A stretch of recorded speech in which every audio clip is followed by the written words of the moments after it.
Hi, my name is Tati, and I'm an overachiever with high-functioning anxiety. I can say that I've overcome my high-functioning anxiety because it's no longer controlling me negatively in the way that it used to, but if there's one thing that we know about anxiety, it never goes away 100%. That's because anxiety can be a helpful emotion. So when it comes to managing high-functioning anxiety, part of that is understanding how it shows up for you and knowing the practices that will help to prevent you from getting into a place of burnout, overwhelm, and overthinking everything, while being able to enhance the superpowers that you get or the strengths that you get from having high-functioning anxiety. In today's episode, I'll be getting personal and vulnerable and sharing how I personally manage my high-functioning anxiety. And I am wearing my Mental Health Matters shirt to represent that mental health does matter. And even as somebody who is a therapist and supports other high achievers with high functioning anxiety, I still have my day-to-day things that I need to do in order to make sure that I'm caring for my mental health and caring for my health and well-being in general. Welcome to Calmly Coping. My name is Tati, and I'm a licensed therapist and coach who helps high achievers stop putting themselves last. If this topic interests you, then please subscribe, like, and hit the notification bell so you get notified whenever I release a new episode. Thank you so much for tuning in. So first, if you are new here and you're not sure whether or not you have high functioning anxiety, maybe you just learned about it, you saw a graphic online or a post on social media or something like that, I have a free high functioning anxiety quiz that takes less than 5 minutes. We'll let you know whether or not you have high functioning anxiety, and we'll give you the next steps to take in order to start managing it. You can find that by going to hfaquiz.com. So first, I want to talk about how high functioning anxiety tends to show up for me. First, it can feel like I'm perpetually behind or not doing enough. Because of my high expectations, I often tend to set the bar high and expect more from myself than sometimes is reasonable. And so if I get back into these patterns of starting to think this way and have these beliefs, then it will always feel like I'm behind and not at the place where I want to be. And oftentimes that's because I am thinking way into the future and thinking of what these goals are for myself. And sometimes I can forget about the progress that I have made. And this is something that I've noticed in general in those with high functioning anxiety and in high achievers, because you're so focused on the next thing, the next achievement or accomplishment, it can be really easy to forget the accomplishments that you have already made and to forget your strengths, and then constantly be in this state of feeling like it's not good enough, or you're behind, or you need to be doing more, or you need to be more busy or more productive. And then that just results in you constantly pushing yourself because you feel like you need to be accomplishing more. Another way that high functioning anxiety shows up for me is through imposter syndrome. So this is the worry that people are going to find out that I'm not qualified, judge me negatively, criticize me. That feeling was kind of what inspired me creating this episode specifically. I was actually talking about that with my therapist, and during our session, I had like this light bulb moment that, okay, maybe it will be helpful for me to share my personal experiences and get vulnerable, because I think that fear of sharing those parts of me is what then results in this imposter syndrome, because there's this expectation that because I am this person who talks about this topic, who's an expert on this topic, that I need to have it all figured out and that I need to be quote unquote perfect. And I still put these expectations on myself. And so I feel like being vulnerable and open with the fact that I am human, that I do have struggles, that I don't necessarily have it all figured out is hard, but sometimes being vulnerable and opening up about things can actually shatter the fears that we have around them. When you can own up to something and be honest, it actually helps to combat the shame that you might be experiencing that is coming from this place of feeling like you're not good enough or you're not qualified enough when it comes to imposter syndrome. So this doesn't necessarily have to be sharing with your boss or colleagues if you don't feel comfortable doing so, depending on the situation at hand where you're experiencing imposter syndrome. But it could just be, with somebody that you feel comfortable with, or just opening up to yourself about it in general in order to help you to realize that, okay, it's okay to have insecurities. It's okay to have fears because you're human, but those things don't have to hold you back. And I know I'm kind of going into some ways that you can manage these things, but I'm really going to dive deeper into the specific changes that I've made to manage my high functioning anxiety in a little bit. So another way that it shows up for me is through the fear of judgment. So this includes doubting myself and assuming that other people are doing better than me and wondering, okay, what's wrong with me? Having a lot of insecurities and worries about how I'm doing, and assuming that because I am the person that is witnessing all of my thoughts and all the things that are going on behind the scenes, and then oftentimes just seeing other people's successes or, what's going well, it's easy for me to fall into this place of self-doubt. And especially when things don't meet those high expectations that I have for myself. So I can get stuck in these patterns of kind of like overthinking things and doubting myself as a result. Another way it shows up is feeling overwhelmed because of those high expectations. So because I want to do all the things and all of them simultaneously, I will get these urges to do something immediately or change a plan because I had insight about something or realized that I want to do something differently, or, all of these things that I feel like I want to be doing at once in order to, let's say, improve my business or reach more people. But then when I actually sit down and think about, okay, how long is it going to take to actually do this thing? How is this going to fit into my current schedule and how I'm doing things? It can start to feel overwhelming and like, okay, I don't have time to do all of these things that my sense of achievement and that ambition within me wants me to be able to do. So many times it is recognizing these surges as maybe coming from a place of strong emotions or feeling like I have this pressure that I want to be doing the best or want to be doing all of the things, and then kind of reining myself in and realizing that, okay, is this actually realistic? And how can I maybe integrate this or have this something that I plan to do in the future so that I cannot feel as overwhelmed with all of this pressure and these expectations I'm putting on myself? And then another way it shows up is the fear of exposure. So the fear of putting myself out there, opening myself up to criticism. This is, of course, an inevitable part of being on the internet. There's always going to be people that have negative things to say. I've been fortunate that I have not experienced that much. However, because I think this is connected to the fear of judgment that I mentioned before, that I think we all want to be liked and perceived in a certain way and not judged negatively. So sometimes that can show up as a fear of putting myself out there and sharing certain things because of a fear of how it might be perceived by others. So now I want to talk about changes that I have made in order to manage the ways that this high functioning anxiety shows up for me. I have simplified my business and my focus. I chose a word for the year of 2023 and it was simplify, because I really felt like it was important to bring my focus back rather than trying to do a million things and do all the things. Like I mentioned, there can sometimes be that tendency for me to want to do. I wanted to make things simpler so that I felt less overwhelmed and so that I could feel more focused in the efforts that I was putting in. So, I simplified it, for example, by just focusing on 3 specific offers within my business: my coaching, my Calm, Balanced, and Confident signature course for overcoming high functioning anxiety, and the Calm and Ambitious community, which is my community for high functioning anxiety.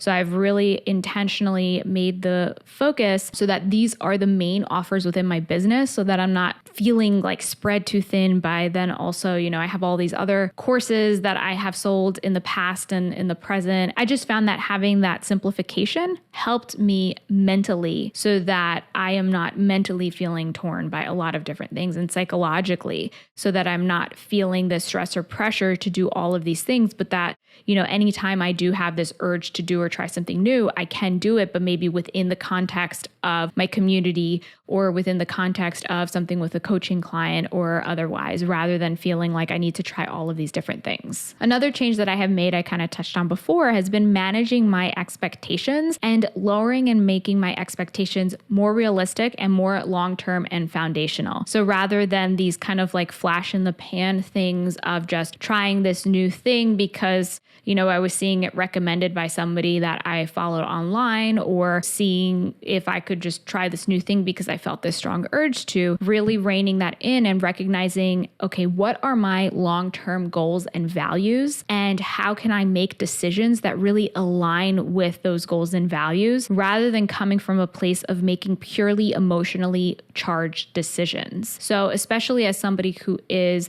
a business owner, there can be this tendency to be very emotionally attached to your business, even, if you're somebody who works for somebody else, or, depending on how closely your position is tied to your worth, depending upon how much you feel close to your position that you're doing or the company that you're working for, there can be this tendency to make decisions from a place of strong emotions. And sometimes that can feel good in the moment, but especially when those decisions are coming from a place of fear, being influenced by things like guilt or a worry about negative consequences, then that isn't always going to be helpful in the long run. And you're going to constantly be running from a place of fear and worry rather than desire, and rather than what is really fitting into your values as a person. And then as a result, you might be putting things like your personal life or interests to the wayside because there are these strong emotional urges to continue to work because you're afraid. What if something negative happens? What if I get fired? What if, I don't make enough money, or whatever other worries there might be? I've really intentionally taken the steps to increase my emotional awareness, to regularly practice things that help me to check in with how I'm feeling and how the different decisions within my business are affecting me emotionally, if there are any strong emotions coming up, and I make an effort to work through and process and feel those emotions so that they are not controlling my day, while still respecting those emotions, because sometimes emotions can be helpful signals, and it's important to learn to hone that tool of listening to your intuition, your gut, whatever you want to call it, when making certain decisions, because sometimes that can be coming from a place of your mind is processing things unconsciously. And so you may have a certain feeling that this is the right direction for me to go, but it's not necessarily a conscious choice that you're making by, writing out a pros and cons list. For me, what has been helpful has been increasing that emotional awareness, learning how to cope with and decrease anxiety if and when it does show up, and then also learning how to listen to my gut, to my intuition in what choices are best for me and my business. Another thing that has been helpful is recognizing negative thoughts and beliefs when they come up and challenging them. Sometimes I will have limiting beliefs such as, oh, nobody's going to want to work with me, or other beliefs such as, what's wrong with me that I can't do all of this, or whatever other beliefs might come up. And, now that I am aware of those things, I can recognize them when they do come up, and I'm able to, sometimes right away, not always, but eventually I'll get there. I'll notice that this is a negative thought that is oftentimes being triggered by a negative emotion or a negative occurrence that I have experienced. And I'm able to recognize that this is not based on fact and this is not helping me, and actually challenge those beliefs. So whether it is by just continuing to write down those beliefs and then, have two columns and challenge the limiting beliefs, replacing them on the other column, or just mentally recognizing, okay, my mind is in a place of really thinking negatively now. How can I reframe these ways of thinking so that I'm not getting into this negative spiral of then starting to beat myself up more, feel more discouraged, and it's going to feel harder to get myself out of this place. So I'm able to catch and prevent myself from getting into that place of despair and hopelessness. Another thing that's important that has been really helpful has been prioritizing self-care. This often looks like just basic needs. So prioritizing sleep has probably been one of the number one things, because I've noticed that I personally need a lot of sleep. I need at least 8 to 9 hours a night minimum. And if I don't get that, then I notice changes in my emotional state. I notice changes in my ability to think clearly, my ability to focus, to be present. And so that has really made a big difference, prioritizing sleep. And I know that obviously everybody has different lifestyles, schedules. And so even if you're not able to get a solid night of sleep, doing things like taking time for a power nap if you're able to, or doing anything that you can to rest and recharge can be a really helpful thing when it comes to managing high functioning anxiety. I've also prioritized things like exercise and meditation and these self-care activities that I know that help me to care for myself and for my mind. I've also planned and stuck to boundaries. So I have stuck to boundaries when it comes to my schedule, limiting the amount of client sessions that I can do in a day. And this has just been through trial and error and recognizing, okay, when I see this many clients back to back, how do I feel? When I see this many clients, how do I feel? And so through the process of listening to myself, understanding my needs and trial and error, I have been able to recognize what are those boundaries that I need to set. And, how will I know what can I say yes to, what should I say no to as a result of those limitations that I have recognized in myself. Another thing that has been really helpful is to limit my content intake and also limit triggering content. So one example is social media. So I decided to get off of Instagram. Actually, I was originally going to take like a month-long break from Instagram about a year ago. And so that month-long break, when it came time to go back, I just decided that I didn't want to go back, and it's been a year now and I still have no interest in returning. And, I just found that for me personally, that has been the best choice to make, because I noticed that from constantly, especially as a business owner, because really that was primarily why I started the account and I was just using it for business purposes.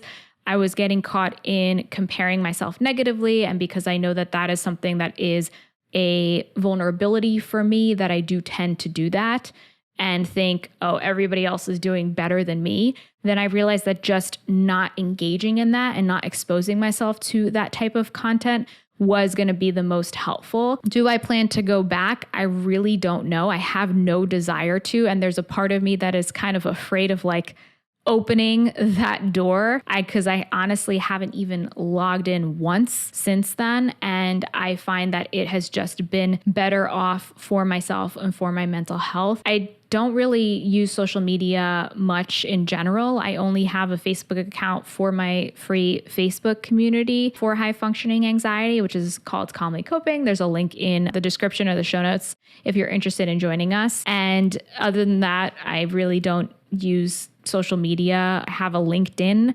account, but I am not very good with logging in or maintaining it. And I do enjoy using Pinterest, but honestly, I don't consider that social media in the same way that other social media accounts are, because on Pinterest, I'm not necessarily interacting with other people, but it's more just as a way to get inspiration most of the time, or to get ideas for things, like whether it is a craft or whether it is home decoration, or, also sharing my blog posts and podcast episode for my business. So I don't really consider it to be a strong trigger when it comes to those things that I've noticed with other forms of social media. So that has just been something that's personally been helpful for me to recognize, when something is triggering and kind of touching upon those ways that high functioning anxiety shows up for me. And if this isn't something that is a necessity, is there a way that I can limit that or remove that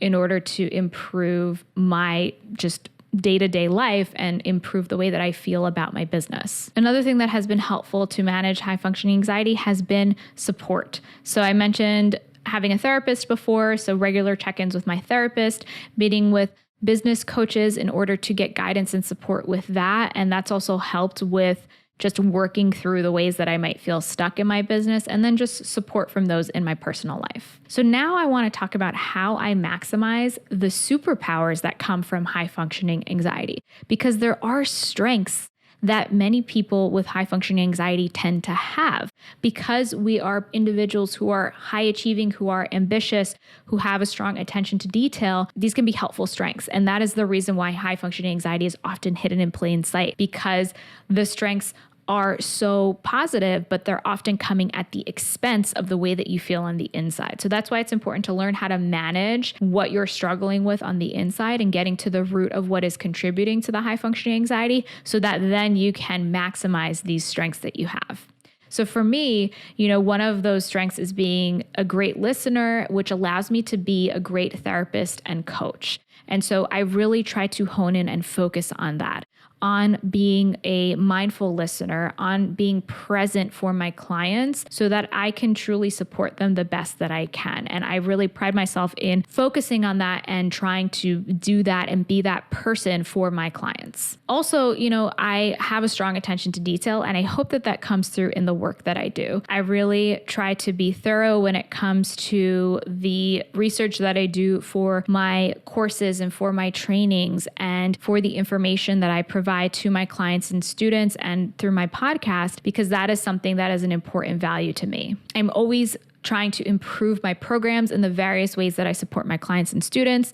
Through my membership community, the Calm and Ambitious community for high functioning anxiety, I'm always looking for new ways to support the members there. I have quarterly book clubs. I have monthly coaching calls. I also have monthly trainings or workshops to help to support them. And I try to mix it up because I just personally tend to get bored with doing things the same way all the time. And, I find that finding a new way of doing something helps me to feel excited about doing it, and then allows the members to have a new way of engaging with the community and integrating these concepts into their lives. And it just allows for that greater level of accountability and support. And I also have an insatiable desire for self-improvement. That's one of my strengths when it comes to high functioning anxiety, always wanting to improve and do better. And, I think that just working on this allows me to better support those that I help and those around me. When I'm working on myself and when you are working on yourself, it might seem selfish. And maybe, it partially is selfish because, it's focused on yourself, but I think there are a lot of negative connotations that come along with being selfish that really don't necessarily apply, because when you are doing work on self-improvement on your mental health, that has a ripple effect, and that allows you to be a better support for those around you. That is a great way of modeling those behaviors for whether it is, clients or colleagues or children or spouses or friends. When you are able to take care of yourself, that is something that radiates outwards. And I think that is an excellent strength to have. And, because I am somebody who tends to be a deep thinker, this allows me to better support my clients and students and help them to understand themselves better so that they can show up better in their lives, feel more fulfilled, and think about and see things in a different way. If you're looking for more, if you found the tips that I shared in this episode helpful and you want to dive deeper, I have a free training on how to create work-life balance and feel calmer from within as a high-achieving professional. It is my 3-phase process to overcoming high-functioning anxiety. You can watch this for free by going to calmlycoping.com/workshop. You can also check out the description for the link to that workshop.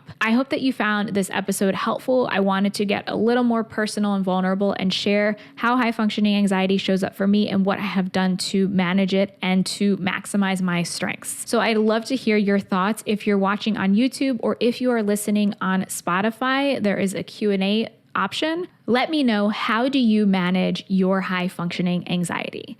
I'd love to hear your thoughts. And while you wait for the next episode, I have other episodes about calming your mind, creating work-life balance, and feeling more confident from within. So be sure to check out these episodes here. Thank you so much for tuning in, and until next time, be calm.